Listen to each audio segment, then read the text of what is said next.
What is up, you guys? Sam Dog, the Infamous 253, coming at you guys with Dallas Stewart. Game just wrapped up a little bit ago. Seahawks fall to Tampa Bay in Germany, 21-16. Valiant effort to come back, but the damage was already done early. Dallas, how you doing? I've been better. This is a tough one today. And we were saying we could possibly lose this game, so I'm not surprised really that we lost this game. And for how the season's been, with us being 6-4 going into the bye week, I'll take 6-4 going into the bye week. But it's definitely a tough blow, and that's why we weren't sleeping on Tom Brady and that Tampa Bay offense and that defense. I mean, we got shredded. We were looking like our defense from earlier in the game.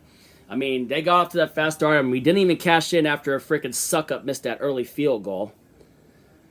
And then, what up, Dallas? No, I didn't see the first half of the game because I didn't get up at 6:30. Yeah, and then after that, after we freaking I would say one of the costly things that cost us in this game was Damian Lewis getting that personal foul penalty when Kenneth Walker got hit in the backfield, and which made it now 3rd and 24, and then we hit that pass to Noah Fant, and then we're forced to punt. So Lewis's personal foul penalty costed us, and then, and then after that, they go downfield, and Brady hits Julio Jones, and Julio Jones gets the easy go-ahead touchdown, which makes it 7-0, and then later we just continue to that Tampa defense was really shutting down Kenneth Walker earlier today, and then they, after getting forcing that other turnover, not really a turnover, forced us to punt for them. They go downfield and get the easy Leonard Fournette touchdown, and we're down 14-0 at the half, and then just a tough one to just swallow. I mean, we just could not. I mean, Brady did his thing. Brady just shredded our defense. We were just getting. The only positives that came out of the day was when Wolin got that big interception when Leonard Fournette tried throwing it back to Brady, and Brady obviously tripped him, and which gave us the extra 15-yard penalty from where we were. If he doesn't get tripped, who knows what we could have done. But then I would say the backbreaker of the game, though, after we got that interception, we go downfield, we get into the red zone, and Geno Smith freaking tries too much, and he really should have just thrown it away. And instead, he tries to run it right behind Walker, and he freaking gets stripped and turns the ball over, and Tampa Bay just goes downfield and gets a touchdown to make it 21-3. 21-3, which was the difference.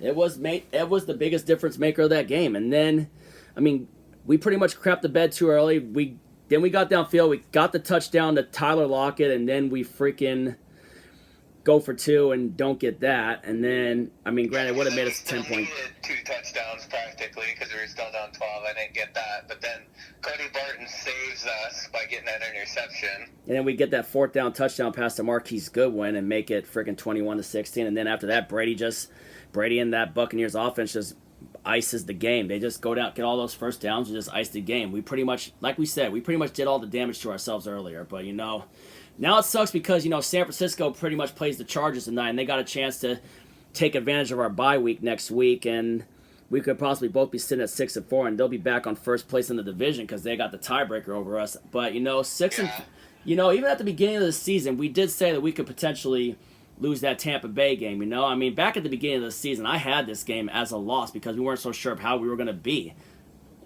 Our defense looked like the defense from earlier in the season, Yeah, it did at times.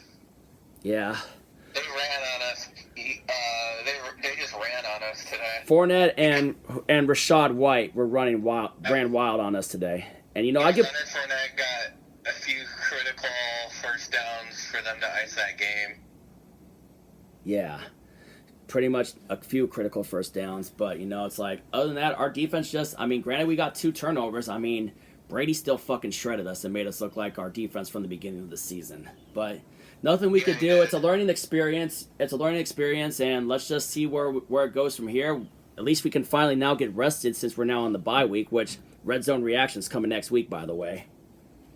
But it's a tough one to swallow. This is why I said during the picks, I never overlook the GOAT. And Tom Brady certainly is the GOAT, especially the way that he shredded us up and was able to close out the game after we got that Marquise Goodwin touchdown after that Cody Barton interception, which was a. And Tampa Bay is in position now to win the NFC South. Yeah, they're 5-5 now. Getting that comeback from behind win last week against the Rams, I think it really sparked them. Exactly. This is why you never count out Tom Brady. When he's down and having a rough year, you just cannot count that goat out, man. Can't count that motherfucker out. Just saying.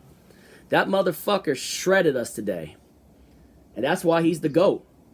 We've been saying it for... The first time he beat us in the regular season since probably like 2008? No, he was injured in 2008. We lost to Matt Castle that year. The first time he beat us in the regular season since like 2004 when back when we had Sean Alexander.